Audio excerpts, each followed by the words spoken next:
ये कभी विश्राम को प्राप्त नहीं हुआ। ये संकल्प बनाता है अगर ये शरीर भोगने को मिल जाए मैं विश्राम को प्राप्त हो जाऊंगा, ये पदार्थ भोगने को मिल जाए, ये दृश्य देखने को मिल जाए, ये श्रवण प्रिय संगीत सुनने को, ये वात सुनने को, इंद्रियों के सहित मन शब्द स्पर्श रूप रस गंध, और चाहता है विश्राम। भ्रमित करके हमको जहां बिल्कुल विश्राम नहीं है, बिल्कुल आनंद नहीं है, वहां ले जाता है और फिर खुद अनुभव करके कहता है इसमें तो नहीं है, शायद उसमें होगा। फिर वहां से विचलित करके दूसरे में, दूसरे से तीसरे में पूरा जीवन व्यतीत कर देता है।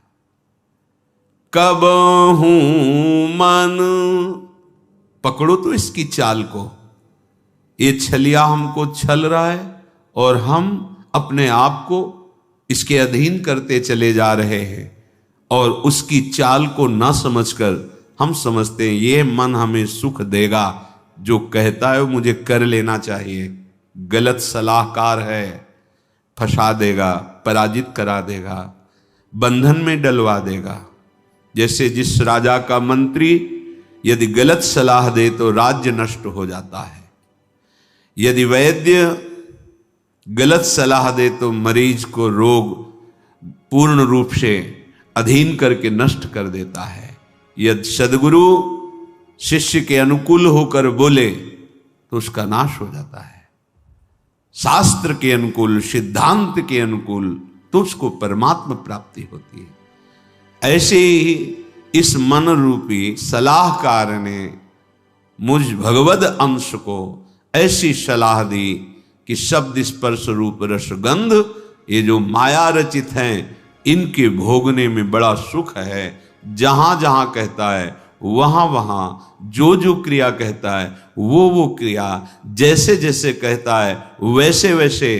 पर कब हूं मन विश्राम न मान्यो, कभी छलिया मन ने ऐसा नहीं कहा कि बस हो गया, जिस मार्ग में चला भी सुख नहीं मिला, ये सब मिथ्या है, सत्य वचन है, अब मुझे वापस होना चाहिए, इस मन की सलाह में नहीं फंसना चाहिए।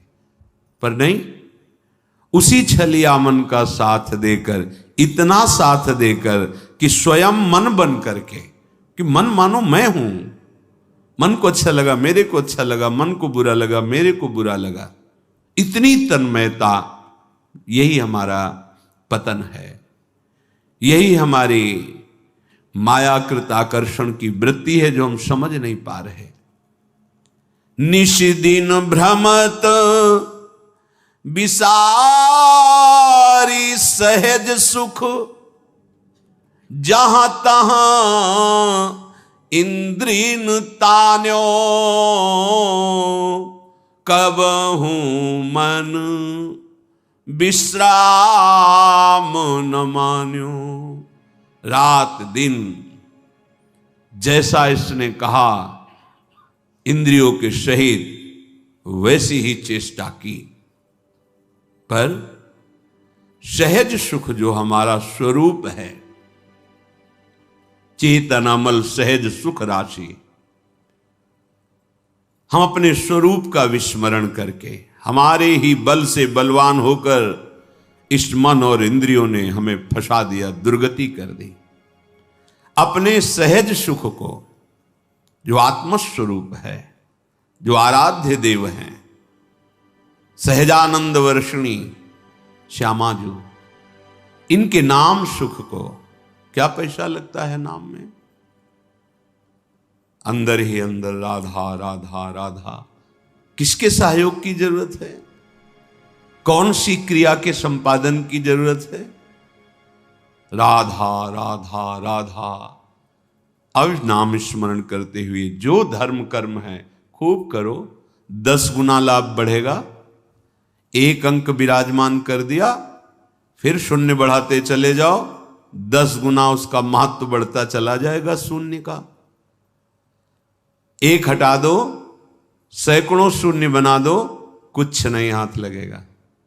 ऐसे ही सहज सुख, नाम रूप लीला धाम, ये हमारा स्वरूप है, हमारी आत्मा है, ये हमारा आराध्य है। भूल गए इसे। सहज सुख को भूल करके इंद्रिय और मन के द्वारा हम ठगे जा रहे हैं रात दिन, अपने को बड़े बुद्धिमान समझ रहे हैं। इसीलिए कहा गया है राम ही भजई ते चतुर नर। वही चतुर है इस संसार में जो माया के आकर्षण से बच करके नाम जप कर ले जाए। नाम जप नहीं हो रहा तो जीवन व्यर्थ जा रहा है। निश दिन भ्रमत, रात दिन दौड़ा रहा है मन, ये कर लो, ये मिल जाएगा, इससे सुखी हो जाओगे। इतने अधर्माचरण, इतने पापाचरण कि फिर बुद्धि निर्णय करना बंद कर देती है। वो पशुवत, वो राक्षसवत हो जाता है। आंख खोल के देख लो, भगवद विमुख कैसा अंतःकरण निश्चय करता है, कैसा मनन करता है, कैसा चिंतन करता है। निंदनीय से निंदनीय कृत्य करने में उसको कोई संकोच, कोई लज्जा, कोई भय नहीं लगता। दुर्दशा यही है, जीते जी दुर्दशा यही है। आप अपने बल को भूल करके इनके अधीन हो गए। अब ये जो चाहे करवा रहे हैं। हम कहते हैं हमारे में तो सामर्थ्य नहीं, वो आपकी ही सामर्थ्य से हो रहा है, आप समझ नहीं पा रहे। भ्रमत, आप भ्रमित हो गए हैं। ऐसा लगता है मन बहुत बलवान, इंद्री बहुत बलवान, और आपके ही बल से वो बलवान है। निश दिन भ्रमत विसारी सहज सुख, जहां तहां इंद्रीन तान्यो, खींच रही इंद्रिया। श्री प्रहलाद जी महाराज भगवान नृसिंहदेव जी से कह रहे, हे नाथ, जैसे एक पुरुष की बहुत सी स्त्रियां हों और वो अपने अपने शयन गृह की तरफ उसे खींच रही हों, ऐसी दुर्दशा है। नेत्रेंद्रिय अपने सुख के लिए, श्रवणेंद्रिय अपने सुख के लिए, घ्राणेंद्रिय अपने सुख के लिए, रसेंद्रिय अपने सुख के लिए, त्वगेंद्रिय, जनेंद्रिय, सब। प्रभु बचा लो इस दुर्दशा से जीव को। तो प्रभु ही शास्त्र, सदगुरुदेव संत के रूप में वो सूत्र बताते हैं, वो युक्ति बताते हैं, जिससे तुम मुक्त हो जाओगे इस बंधन से। फिर तुम्हें समझ में आएगी ये बात। अभी तो ऐसा लग रहा है कि कथा भागवत का कोई पुण्य मिले सुनने का, और जो चाहे वो हमें लाभ मिल जाए, बस यही है। यद्यपि विषय संग सहो दुसह दुख, विषम जाल अरुझान्यो, तदपि न तजत मूढ़ ममता बस, जानत हूं नहीं जान्यो, कब हूं मन विश्राम न मान्यो। यद्यपि विषयों के संग ने कितनी जलन प्रदान की, असही, पहले भोगने की इच्छा की जलन, फिर भोगने में जो इच्छा की थी भोगने की वो सुख नहीं मिला, फिर उसके बाद एक नवीन तृष्णा, नवीन भोग वासना वो जला रही। भोगते भोगते क्षीण हो गई शक्ति, बलहीन हो गया, इंद्रियां बलवान, भोग इच्छा बलवान, रात दिन जला रही। ऐसे संकट में, ऐसी प्रवृत्ति में वो निकल नहीं पा रहा, अंदर ही अंदर जल रहा है। कैसे निकलूं? यद्यपि जान रहा है कि यही मुझे कष्ट दे रहा है, यही मुझे फंसा रहा है, फिर भी उसी में। यद्यपि विषय संग सहो दुषह दुख, विषम जाल अरुझान्यो। आहा, असही संकट सह रहा है, कठिन जाल में फंस गया है। ये जाल दिखाई नहीं देता, बस फांस लेता है। कहां फंसे हो देखो, पर अंदर से ऐसे फंसे हो कि जी नहीं सकते। ये माया जाल है। मछली फंसती तो जाल तो दिखाई देता है, लेकिन माया का फेंका हुआ जाल दिखाई नहीं देता, फंस जाता है जीव। और ये सदगुरुदेव के शास्त्र के वचन ही इस जाल से तुम्हें मुक्त करा सकते हैं, दूसरा कोई नहीं। और इस जाल का प्रभाव है कि उस जाल से निकलना ही नहीं चाहता, उसी जाल में सुखी रहना चाहता है। ये बड़ी विचित्र दुरत्यय भगवान की भ्रमात्मक माया है। यद्यपि विषय संग सहयो दुषह दुख, विषम जाल अरुझान्यो, तदपि न तजत मूढ़ ममतावश, जानत हो नहीं जान्यो। एक को फेंक के आ रहा है, जला के आ रहा है, गाड़ के आ रहा है, और कह रहा है भाई रो मत, सबकी यही दशा होती है। जान रहा है इसका, अरे कोई साथ नहीं जाता, सबको ऐसे जान रहा है, पर ना जाने हो। वो केवल बोल रहा है, अंदर से नहीं समझ रहा है, फिर जाके उसी विषयों में सुख खोजता है। उसको ये पता नहीं कि जिस शरीर का आश्रय लेकर हम विषय भोग रहे, ये शरीर ही नष्ट हो जाने वाला, ये शरीर ही दुखमय है। फिर इससे भोगे जाने वाले विषय कैसे सुखमय हो सकते हैं? रसेंद्रिय अच्छे अच्छे पदार्थों के लिए ललचा रही है, खाने के बाद 6 घंटे के बाद ऐसा दुर्गंध युक्त मल बनता है, उसी को ललचा रही थी।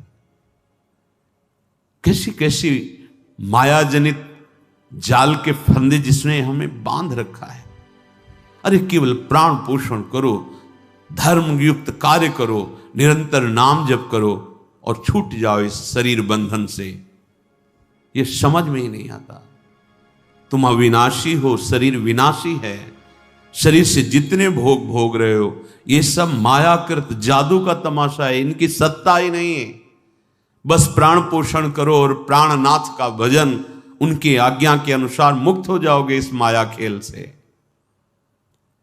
जन्म अनेक किए नाना विधि, कर्म कीच चित सान्यो, होई न विमल विवेक नीर बिनु, वेद पुराण बखान्यो,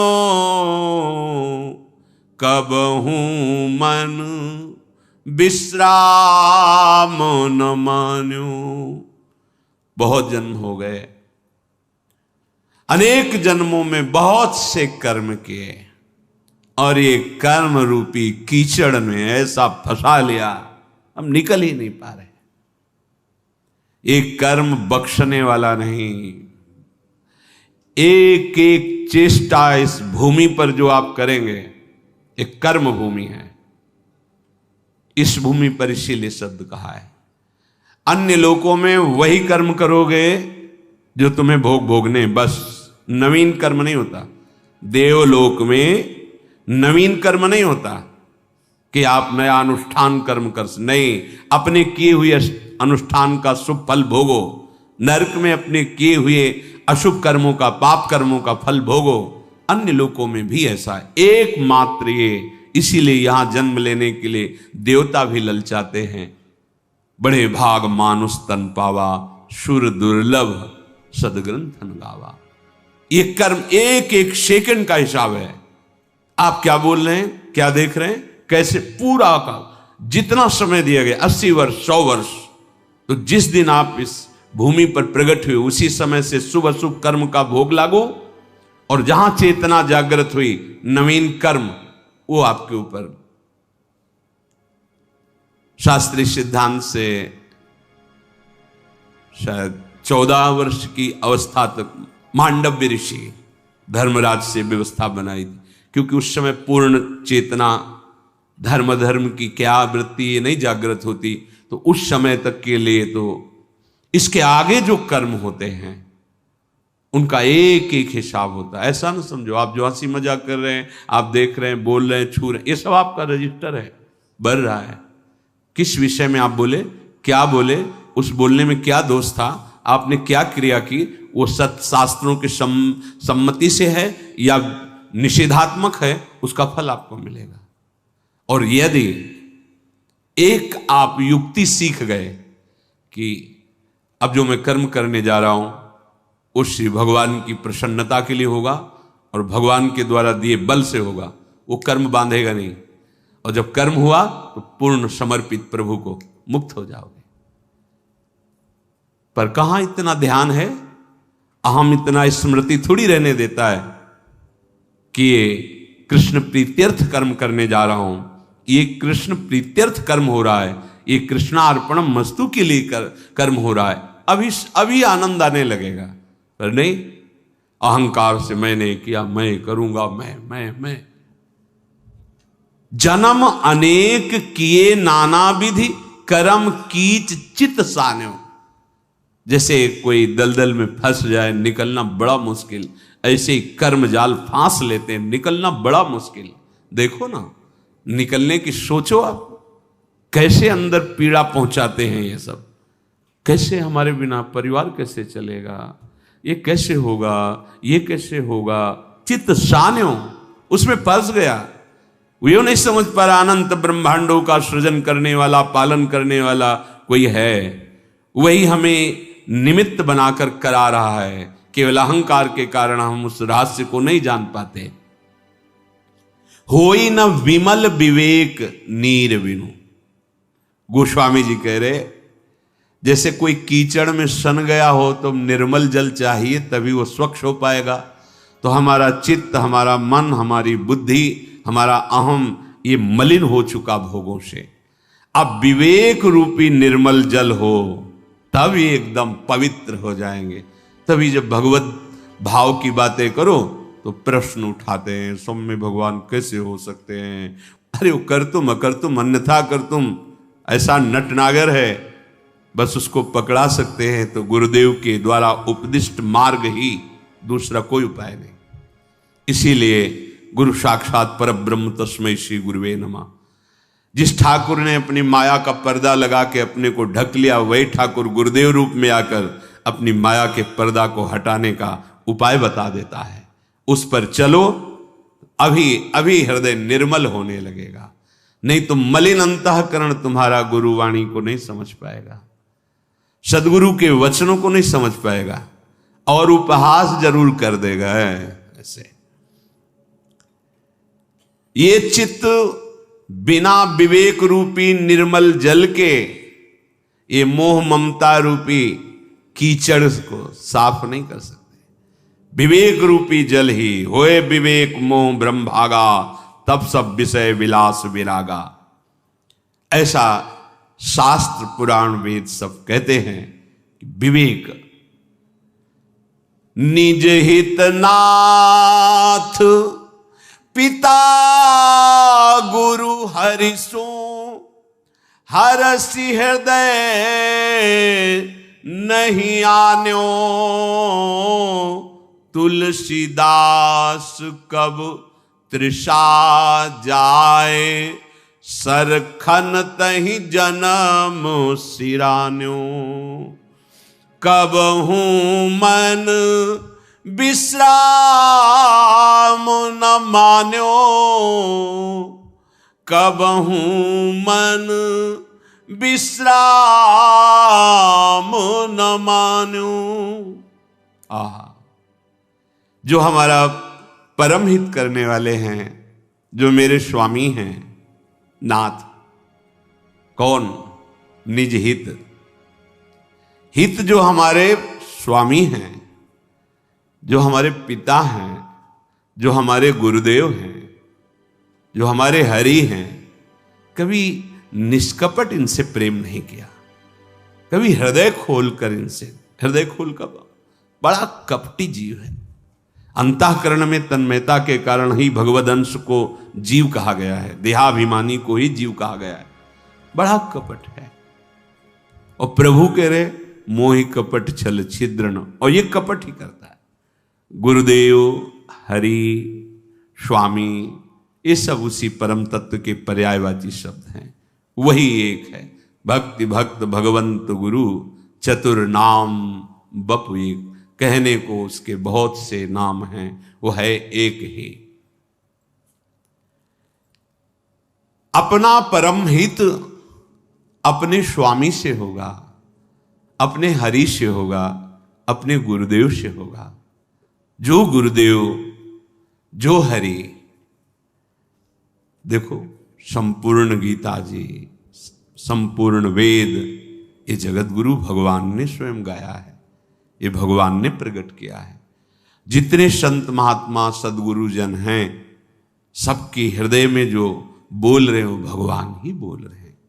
अगर उन्होंने खेल रचा है तो खेल की सावधानियां जी, अगर इतनी चूक करोगे तो आउट हो जाओगे, परमार्थ मार्ग में चलने लायक नहीं रहोगे, तुम जीत नहीं पाओगे। अगर जीतना है तो ऐसे चलो, ऐसे तुम परास्त हो जाओगे। दोनों बात उन्हीं की है। अगर आप माया खेल में राजी हो तो उसके अलग इनाम हैं, और अगर आप भक्ति खेल में राजी हो तो उसके अलग, उन्हीं का खेल है। देख लो, वही आके अपनी माया जनित खेल के दुख वर्णन करते हैं, वही आके अपने भक्ति जनित खेल के प्रेम आनंद का वर्णन करते हैं। कैसा अद्भुत प्रेम, कैसा अद्भुत आनंद।